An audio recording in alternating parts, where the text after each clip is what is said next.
পাঁচটা নেই, চারটা কারণে গাড়ি বন্ধ হতে পারে। তার মধ্যে থাকবে কি? জ্বালানি না থাকার কারণে fuel, oil, air, water. Fuel, oil, air, water. এই চারটা কারণে আমাদের গাড়িটা হঠাৎ যে কোনো সময় বন্ধ হইতে পারে। স্যার ফুয়েল, অয়েল, ওয়াটার বুঝলাম, এয়ার এয়ার কারণে বুঝলাম না, মানে এয়ারটা এয়ার। এই যে এয়ার, ও বাতাস, স্যার ফুয়েল ফিল্টার, বাতাস, পানি, এয়ার ফিল্টার আর কি। ফুয়েল, তেল এবং ইঞ্জিন অয়েল, এই চারটা কারণে আমাদের ইঞ্জিন বন্ধ হয়ে যেতে পারে। ইঞ্জিনটা বন্ধ হইতে পারে। ওয়েল ফোনে কথা কইছি আমল লগে ডাইকে নিছে আমি ভিডিও করছি হ্যাঁ, আমল আমল ফোন দিছে কথা কইলাম এতক্ষণ আমি দাঁড়িয়ে ডাইকে নিছে কি আমি কি ভিডিও করছি কি আমি ভিডিও করব কি আমরা তো জানি যে ভিডিও করা নেই ফোন টোন গাইছে করতে আজকে একটু করা করে আচ্ছা যাক সেটা কথা বাদ দেন। ফুয়েল, অয়েল, এয়ার, আর হচ্ছে একটা ইয়া, ওয়াটার না ওয়াটার না, ব্যাটারি, ব্যাটারি, অয়েল না, আবার বলেন স্যার। স্যার আবার একটু বলুন। ফুয়েল, ফুয়েল, পানি, পানি, gas, gas, current, current battery, বা battery, battery current. Battery current. এই চারটা কারণে আমাদের ইঞ্জিন বন্ধ। ইঞ্জিনটা বন্ধ হইতে পারে। পানি, গ্যাস, এখন বলেন যে পানি, পানি কারণে কেন বন্ধ হবে? আপনার রেডিওটা যদি পর্যাপ্ত পরিমাণে পানি না থাকে তাহলে কি হবে? ইঞ্জিন ওভারহিট হবে, ওভারহিট হয়ে সিজ হয়ে যাবে। সিএসটি হয়ে যাবে, সিজ হয়ে গেলে ইঞ্জিন বন্ধ হয়ে বন্ধ যাবে। হয়ে যাবে। পানি, তারপর ফুয়েল, ফুয়েল না থাকলে কি গাড়ি চলবে? এটাই তো মেইন, চলবে না। এটা কি মেন জিনিস? ফুয়েল না থাকলে চলবে না। বলবে না। তাহলে পানি, ফুয়েল, তারপর হচ্ছে কি এয়ার, এয়ার, বাতাস, এয়ারটা হচ্ছে কি বাতাস। বাতাস, পর্যাপ্ত পরিমাণে সিলিন্ডার যদি বাতাস প্রবেশ করতে না পারে এবং বিশুদ্ধ বাতাস যদি ভিতরে প্রবেশ করতে না পারে, ইঞ্জিনে স্পার্ক করবে না, স্পার্ক করবে না, শক্তি উৎপন্ন করতে পারবে না, বন্ধ হয়ে যাবে, মিসফায়ার করবে। মিসফায়ার করবে। বুঝছেন? সিলিন্ডার মিসফায়ার করলে, যদি ইঞ্জিন আপনাদের এখানে চারটা সিলিন্ডার আছে, চারটা চারটা সিলিন্ডারের মধ্যে দুইটা সিলিন্ডার চলে আর দুইটা চলে না, তাহলে ইঞ্জিন বন্ধ হয়ে যাবে। জি স্যার, চারটার মধ্যে যদি একটা যদি অচল হয় তাহলে কিন্তু চলবে, কিন্তু শক্তি কম পাবে। শক্তি কম পাবে। কিন্তু দুইটা যদি বন্ধ হয়ে যায়, যদি আপনার এখান থেকে পর্যাপ্ত পরিমাণে যদি বাতাসে যদি না যায় না যায়, তাহলে কি হবে? বন্ধ হয়ে যাবে। বন্ধ হয়ে যাবে স্যার। স্যার এটা বোঝার কোনো সিম্পটম আছে যে এটা এরকম হইলে বোঝা যাবে যে এটা আপনার বাতাস? যদি এখানে এয়ার ফিল্টার আছে, এয়ার ফিল্টার যদি জাম লাগে তাহলে আপনি বুঝবেন যে আপনার সমস্যা। ভাই অনেক বাতাসের সময় তো সমস্যা হয়েছে। অয়েল না থাকলে মানে ফুয়েল না থাকলে তো হলো যে ফুয়েল গাড়ি লাগালে তো থাইমা আপনার থাইমা ফুয়েল ফিল্টার সিগন্যাল আছে, দিবে, ফুয়েল সিগন্যাল দিবে, ফিল্টার আছে, সিগন্যাল দিব, দিকে ঠিক সিগন্যাল করবেন। দিবে। আপনার যদি রেডিওটা পানি না থাকে আপনার ওখানে চেক ড্যাশবোর্ডে, আপনার চেক লাইট আছে। ড্যাশবোর্ডে দেখা আপনার দিবে সব। যদি ব্যাটারি সমস্যা তার চেক লাইট আছে। ব্যাটারি কানেকশন যদি এটা এখানে শুধু চেক লাইট নেই, এই তিনটে যদি চেক লাইট না ধরে তাহলে এটা বুঝবেন, আর না হলে এটা। এটা যে স্যার, ফুয়েলের ভিতরে কি বক্স আছে না স্যার একটা? হুম, ফুয়েলের ভিতরে স্যার একটা বক্স আছে না? ফুয়েল কোথায়? এয়ার বক্স এটা হচ্ছে air cooling box. Air box আছে না স্যার ভিতরে? এর ভিতরে আছে air air filter, filter, air filter, filter, sir air cleaner box আর কি স্যার। এয়ার ক্লিনার বক্স ভিতরে আছে এয়ার ফিল্টার। এয়ার ফিল্টার কি 15 দিন পর পর পরিষ্কার? আপনার গাড়ির সার্ভিসের সময় এটা আপনি পরিষ্কার করবেন। যদি আপনি বেশি ধুলাবালিতে আপনি চলাফেরা করেন তাহলে তাড়াতাড়ি পরিষ্কার করবেন। যদি আপনি ধুলাবালিতে চলাফেরা না করেন নিয়ম তাহলে আপনি দেরি করে করবেন। কদিন পরে পরে যদি পরিষ্কার এটা- করে মোবিলটা ঘনত্ব কম হইব, কারণ এটার থেকে বালুটা টেনে নিয়ে অনেক সময় মোবিলটা গাঢ় হয়ে যায় না, এরকম হয়। ইঞ্জিন অয়েলটা থাকবে একদম দলা দলা হয়ে যাবে। দলা দলা হয়ে যাবে, কাইকে হয়ে যাবে স্যার। বুঝছেন? জি স্যার। আর যদি আপনাদের এই ব্যাটারি কানেকশন যদি ঠিকঠাক না থাকে, কোথাও যদি না হয়, ইগনিশনে যদি সমস্যা হয়ে যায় তাহলে কি হবে? আপনাদের ইঞ্জিন বন্ধ হয়ে যাবে। জি স্যার। এই চারটা কারণে আমাদের ইঞ্জিনটা হঠাৎ বন্ধ হতে পারে। আর একটা হচ্ছে কি ফিউজ, ফিউজ, ফিউজের কারণে বন্ধ হবে না। ফিউজের কারণে আপনার হেডলাইট বন্ধ হয়ে যাবে, হর্ন জ্বলবে না, আপনার হচ্ছে ফগ লাইট জ্বলবে না, বিভিন্ন যে লাইটগুলো আছে এগুলো হচ্ছে জি এই স্যার। ফিউজের কারণে। ঠিক আছে? জি স্যার। তাহলে পানি, তেল, পানি, বাতাস আর হইছে বিদ্যুৎ। তেল, পানি, বাতাস, বিদ্যুৎ। মনে থাকবে? জি স্যার। যে কি কি কারণে আমাদের গাড়িটা বন্ধ হয়ে যেতে পারে? তেল, পানি, বাতাস, বিদ্যুৎ। আপনাদের একটা পরীক্ষায় প্রশ্ন আসছিল না যে কি কারণে গাড়ি স্টার্ট হয় না? এর স্যার প্রধান পর্যাপ্ত কারণ কি? ফুয়েল না থাকে আর কি। পর্যাপ্ত পরিমাণে জ্বালানি বা ফুয়েল একই জিনিস, জ্বালানিও যা ফুয়েলও তা, জি স্যার। যে কোনো একটা লিখলেই হবে। হবে, পর্যাপ্ত পরিমাণে যদি জ্বালানি না থাকে, তাহলে গাড়ি পর্যাপ্ত পরিমাণে যদি ফুয়েল না থাকে, তাহলে আমাদের ইঞ্জিন স্টার্ট বন্ধ হবে না। হয় বা বন্ধ হয়ে এবং যাবে। ব্যাটারির লুজ পরবর্তীতে কানেকশন আপনি আরেকটা দিতে পারেন ব্যাটারি কানেকশন। ব্যাটারি কানেকশন সমস্যা হলে আর কি। ব্যাটারি কানেকশনে যদি ত্রুটি থাকে তাহলে আমাদের ইঞ্জিনটা স্টার্ট হবে না। জি স্যার। যদি লাইনের যদি কোনো সমস্যা থাকে তাহলে স্টার্ট হবে না। হবে না। আর বাকি সবগুলো জিনিস তো দেখছেন না? জি sir. Exhaust system, intake system তো সব দেখছেন? জি স্যার। হ্যাঁ অবশ্যই থাকবে, না থাকবে কেন? স্যার এক্সজস্ট কোনটা? এক্সজস্টার এটা এইটা হচ্ছে এক্সস্ট। এক্সস্ট হচ্ছে কাজ কি? স্যার ইয়া দূষিত ধোঁয়াটা বা মানে বাইর করে দেওয়া আর কি। কালো ধোঁয়া না তো, দূষিত ধোঁয়া।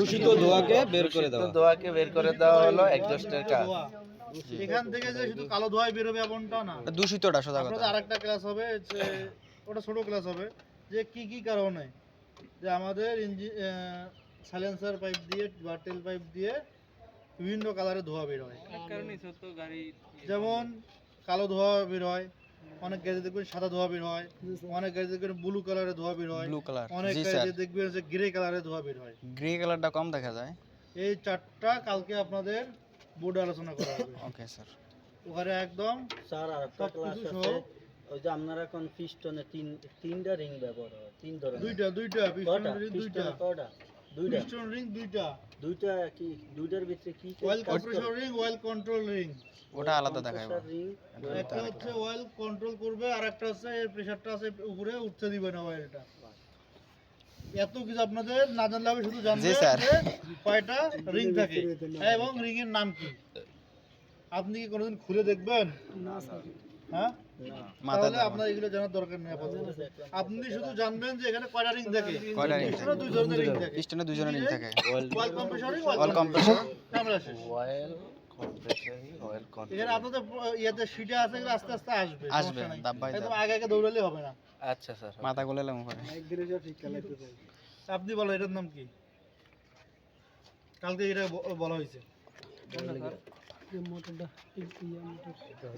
ডাইনামেটর হুম? ডাইনামেট যায় না। ডাইনামেটর ডাইনামেটর। না ডাইনামেট ডাইনামেট স্যার আমি বলি। আপনি কেন? নাম কি আকরাম? না, অল্টারনেটরও বলা হয় এটারে। কই তো দিছি, কই তো দিছি। বলেন আপনি। অল্টারনেটর, হ্যাঁ, অল্টারনেটর। আপনি বলেন এর নাম কি?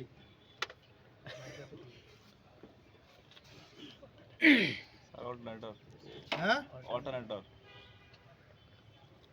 অল্টারনেটর। আপনি বলেন। কোনটা স্যার? মোটরটা স্যার? যেটা মোটর কোলনেটর সেটা অল্টারনেটর স্যার। এটার কাজ কি? অল্টারনেটর না motor? Sir alternator motor. Alternator বা ডাইনামেট বলে sir dynamo alternator. Alternator dynamo motor. হুম? এর কাজ কি?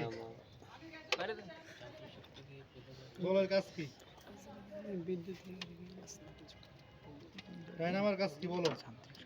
ডাইনামো। ডাইনামা বা অল্টারনেটর? হুম? বলো, ক্লাস করা হয়েছে না? জান। এর কাজ কি? বৈদ্যুতিক শক্তি রূপান্তরিত। বৈদ্যুতিক শক্তি রূপান্তরিত করতেছে। এটা জিনিসটা জেনারেটরের মতো আর কি স্যার। समझ गया? এই জেনারেটরকেই বলা হয় কি ডাইনামা, ডাইনামো। ওকেই বলা হয় অল্টারনেটর। এটা অল্টারনেটর। অল্টারনেটর না বলে যদি পরীক্ষার সময় যদি ডাইনামা বলা হয় তাহলে ডাইনামা বললে তারপর হবে। না আবার ওটা তবে ভুল ধরে অল্টারনেটরটা লিখলে আর কি কেউ আপনার কোনোদিন ভুল ধরবে না। ভুল ধরবে না। হ্যাঁ, ডায়নামা লেখলে আগে যা শিখছেন শিখছেন, এখন অল্টারনেটর শিখেন। স্যার অল্টারনেটর হচ্ছে সোজা। সহজ তো নাম, জি স্যার। অল্টার। নেটওয়ার্ক মানে পরিবর্তক আর কি। তারপর হচ্ছে তোর নাম কি? এদিকে এসো। প্রমোশন হয়েছে, সামনে আসো। তোর নাম কি? হ্যাঁ, এর কাজ কি? স্যার ইঞ্জিন অয়েলে ঘনত্ব পরীক্ষা করে হ্যাঁ, ইঞ্জিন অয়েলে লেভেলে ঘনত্ব পরীক্ষা করে ইঞ্জিল। ইঞ্জিন তো ইঞ্জিল বলতেছো কেন? ইঞ্জিন অয়েলে ইঞ্জিন। এই আপনাদের বানানগুলো এখন থেকে যদি ঠিক না করেন, পরীক্ষা খাতা আছে আপনি এগুলো লিখবেন, বুঝছেন? স্যার বেশি ভুল না। হ্যাঁ অবশ্যই ভুল আছে আপনাদের, লিখিত অনেক ভুল। এগুলো আপনাদের কি করতে হবে? শুদ্ধ করে নিতে হবে, সঠিক করে নিতে হবে। আপনার নাম কি? কিয়া বর্মন। এর নাম কি? কিসের? ইঞ্জিনের।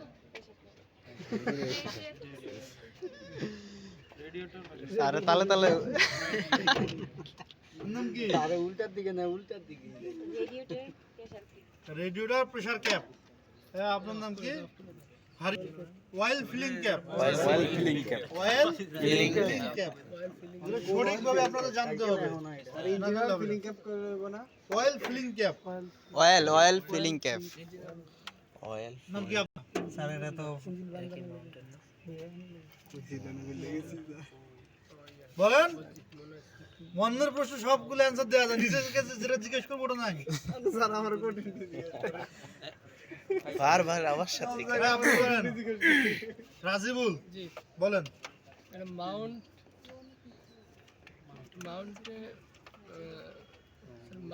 আপনি বলেন, ওর নাম কি? ইঞ্জিনটা এটার উপর আর কি এদিকে সামনে আসেন। ধরে রাখা ওই যে ওটার নাম কি? যেটাকে মাউন্ট এভারেস্ট না। কি নাম কি?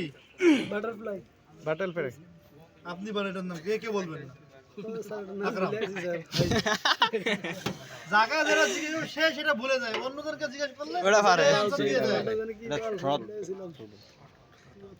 এই অ্যাসেসররা যখন এসে প্রশ্ন করে ওই প্রশ্নটা বাদে স্যার আমি সবাই পারি, তারপরটা স্যার ওইটা বাদে সবাই পারি। স্যার থ্রটল, তুমি কি পারো সেটা আমার এটা জানা হচ্ছে আছে। থ্রটল স্যার এটা থ্রটল বাউট স্যার জানি কে কোনটা পারতো না। ওই যে স্যার আসলে কথা হাসা। তোমার নাম কি? মহিউদ্দিন জি স্যার আমি পারি না না মাইনুদ্দিন? না মাইনুদ্দিন। এই যেটার নাম কি?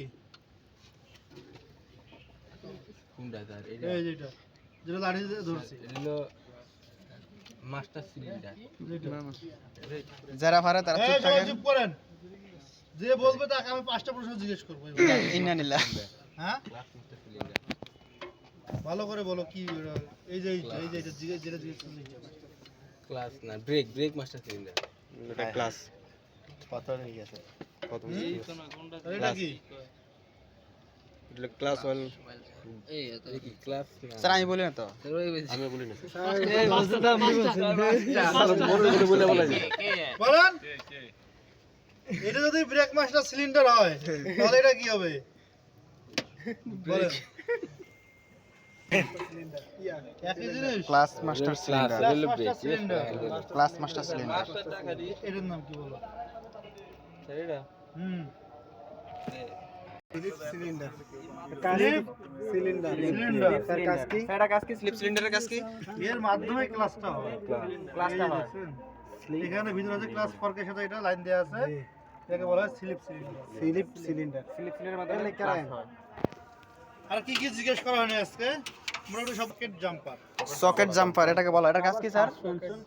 এর নিচে আছে শক অ্যাবজর্বার। শক অ্যাবজর্বার মানে এগুলো কি? ইঞ্জিনের ঝাঁকুনি কমায়, ইঞ্জিনের ঝাঁকুনি, ঝাঁকুনি কমায়। ইঞ্জিনের ঝাঁকুনি কমায়। স্যার সাসপেনশনের মতো নাকি জিনিসটা? সাসপেনশন। সাসপেনশনের অংশ হচ্ছে শক অ্যাবজর্বার। ও এই শক অ্যাবজর্বারটা এই সকেট জাম্পারের সাথে লাগানো আছে। ও, স্যার। সবগুলো কি একটা অংশ? অংশ। আচ্ছা। বাইকের সামনে যেরকম করে থাকে শক অ্যাবজর্বার, এটাকে বলা হয় সকেট জাম্পার। Socket jumper. এই যে নাটটা লাগানো আছে না, এখান থেকে নিচ পর্যন্ত একটা স্প্রিং এর আছে এবং হাইড্রোলিক যে উপরে ওঠানামা করবে, সকেট জাম্পার। এটাকে বলা হয় শক অ্যাবজর্বার। শক অ্যাবজর্বার, এটা কি কয় এই বডিটার এটা কান কয় না সকেট জাম্পার। সকেট জাম্পার আর ভিতরে সকেট আর ভিতরে আছে শক অ্যাবজর্বার। জাম্পার জারবার থাকে। জারবার। সকেট জারবারের ভিতর থেকে আর আরেকটা জিনিস আজকে জানেন, এটার নাম হচ্ছে গ্যাস কিট। গ্যাস কিট মানে এটা গ্যাস কাজটা কি স্যার? কিট, এটা দিয়ে গ্যাস থেকে ফুয়েলে কনভার্ট করা হয়। গ্যাস থেকে ফুয়েলে কনভার্ট করা হয় মানে? তেলে তেলে যখন আমরা তেলে দিয়ে এটা চালান কনভার্টার হিসেবে কাজ করে। আবার তেল বাদ দিয়ে আবার গ্যাস দেন এই এটা স্যার এটা মানে গ্যাস কনভার্টার হিসেবে কাজ করে। কনভার্টার বুঝছেন? গ্যাস কিট গ্যাস কনভার্টার হিসেবে কাজ করে। কনভার্টার। মনে থাকবে? জি স্যার। চিনেন? দেখলে চিনতে পারবেন? কালকে দেখবো এখন।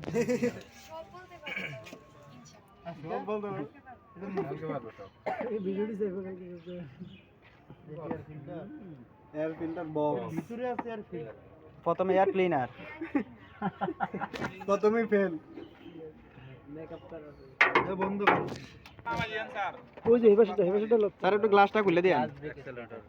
ওই যে পাশেটা টান দেন গ্লাসের ইয়াটা নামান স্যার একটু গ্লাসটা খুলে দেন স্যার নিজে নিজে খুলে নাও। এটা আটকে দেন ওই যে আটকে দেন আটকে দিলে সবাই দেখতে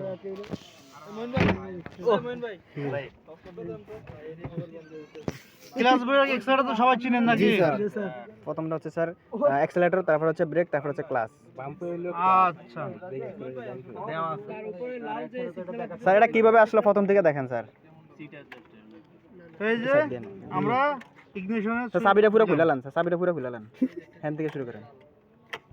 ব্যাস এবার সবকিছু অফ আছে না ড্যাশবোর্ডে? স্যার সব অফ। এর নাম কি? ড্যাশবোর্ড। স্যার এটা কি এখন লক করা? ড্যাশবোর্ড। এই যে আমরা চাবি দিলাম, দেওয়ার চাবি পরে দিয়ে ডান দিকে এক পেজ সামনে মিকে আর কি।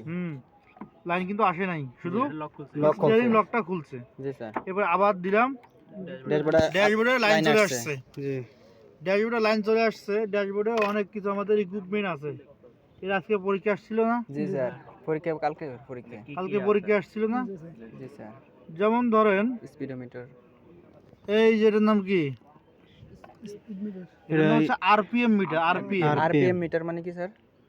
যে আপনার গাড়ি কত কত আরপিএম এ চলতেছে।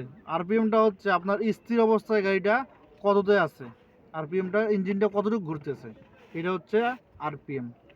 গাড়িটা স্থির অবস্থায় কততে চলতেছে ইঞ্জিনটা? হ্যাঁ, শুধু ইঞ্জিন, গতি না কিন্তু। গাড়ি স্থির অবস্থায় কি আবার ইঞ্জিনও চলে? হ্যাঁ, গাড়ি আমার বন্ধ আছে, এখন যদি আমি ইঞ্জিনটা স্টার্ট থাকবে না। এখন যে আমাদের যে স্পিডটা থাকবে এটা হচ্ছে কি? আরপিএম।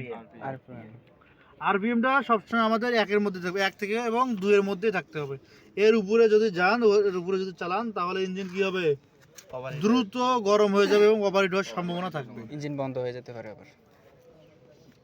তারপর হচ্ছে এটা স্পিডোমিটার। স্পিডোমিটার গাড়িটা কত স্পিডে চলে? স্পিডোমিটারের কাজ কি? আমাদের গাড়ি কত কিলোমিটার বেগে চলছে ঘন্টায় স্যার এটা কি এখানে শো করবে।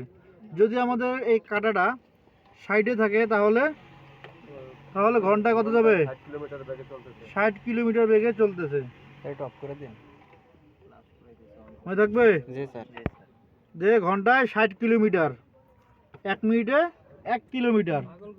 যদি হয় 40, তাহলে আমাদের গাড়ি 1 ঘন্টায় 40 কিলোমিটার পর্যন্ত আমরা যাইতে পারবো, এর বেশি যাইতে পারবো না।